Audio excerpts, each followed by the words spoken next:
Annie and Clarabel. This is a story about Thomas's coaches, Annie and Clarabel. They love running backwards and forwards along the branch line with Thomas. But one day, they are given a chance to prove just how useful they can really be. Annie and Clarabel were Thomas's coaches. Annie could only take passengers, but Clarabel could take passengers, luggage, and the guard. The coaches were old and in need of new paint, but Thomas loved them very much and they loved him too. Thomas never got cross with Annie and Clarabel, but he did get cross with other engines on the main line who made them late. One day, Thomas, Annie and Clarabel were waiting for Henry's train to arrive. Henry was late and Thomas was getting crosser and crosser. "How can I run my train properly if Henry is always late? Doesn't he realise that the Fat Controller depends on me?" he said. "I'm sure he'll be along soon," replied Annie and Clarabel, looking around for Henry. At last, Henry's train arrived. Thomas was very cross with Henry, but Annie and Clarabel waited patiently as lots of passengers got out of Henry's train and climbed into them. Finally, the guard blew his whistle and Thomas started at once. But as the guard turned to jump into Clarabel's van, he tripped over an old lady's umbrella. By the time he had picked himself up, Thomas, Annie and Clarabel were steaming out of the station. The guard waved his red flag to stop them, but Thomas and his driver didn't see him. come along," sang Thomas. "I've lost my nice guard," sobbed Clarabel. Annie tried to tell Thomas, "We've left the guard on the platform." But Thomas was too busy hurrying to listen. "Oh, come along," he puffed impatiently. Annie and Clarabel tried to pull Thomas back, but Thomas took no notice. Thomas didn't stop till they came to a signal. "That silly signal, what's the matter?" Thomas asked his driver. "I don't know," replied the driver.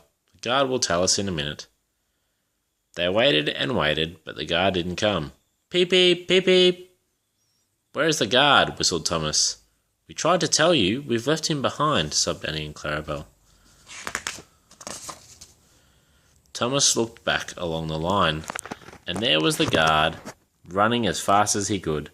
Everybody cheered, especially Annie and Clarabel. "I'm very sorry," said Thomas when the guard reached them. "It wasn't your fault, Thomas.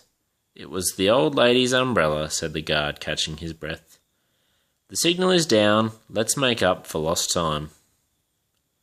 Thomas set off straight away, and Annie and Clarabel sang, "As fast as you like, as fast as you like," all the way to the end of the line.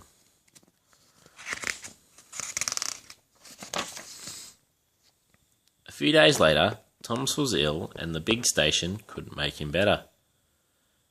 He would have to go to the works. Annie and Clarabel were sad. They would really miss Thomas.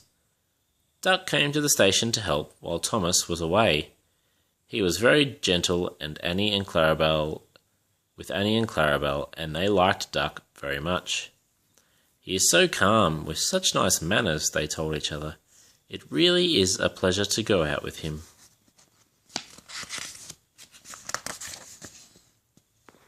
Annie and Clarabel were sorry to say goodbye to Duck when Thomas came home, but they were very pleased to have their old friend back. They told Thomas how well Duck had managed. Thomas was a bit jealous, but he was so pleased to be home that he soon forgot. The works had made Thomas feel much better. They had left his handbrake very stiff. This made his brakes seem as if they were on when they weren't. Thomas's driver and fireman soon learnt to be extra careful so they didn't overrun the platform. But one day, Thomas's fireman was ill, and a relief fireman took his place. Thomas, Annie and Clarabel were waiting for Henry's train to arrive. The fireman fastened the coupling, but he forgot all about Thomas's handbrake. Suddenly, Thomas felt his wheels begin to move. He tried to stop, but his driver and fireman were on the platform. Thomas, Annie and Clarabel gathered speed out of the station.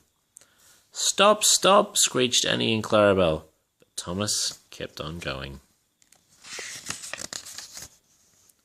The signalman sent a message along the line, and an inspector prepared to stop Thomas near the airfield. But Thomas was going much too fast for the inspector to act. Quickly the inspector climbed aboard Harold, and they took off. Below, Thomas was tiring. I need to stop, he panted wearily. Annie and Clarabel knew that they must do something to help their friend.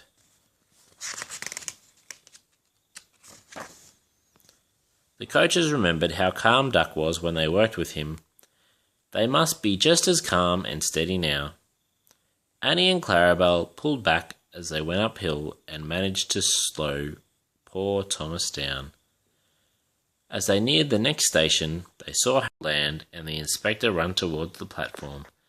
This time, Thomas entered the station slowly enough for the inspector to jump into his cab and put the handbrake on hard. Everyone breathed a sigh of relief as the train stopped. That evening, the Fat Controller came to see Thomas, Annie and Clarabel. He told Thomas that he would have his handbrake repaired straight away and congratulated Annie and Clarabel for helping Thomas when he really needed them. Annie and Clarabel were delighted, and Thomas beamed with pride. He always knew that they were the best coaches in the Fat Controller's Railway. The end.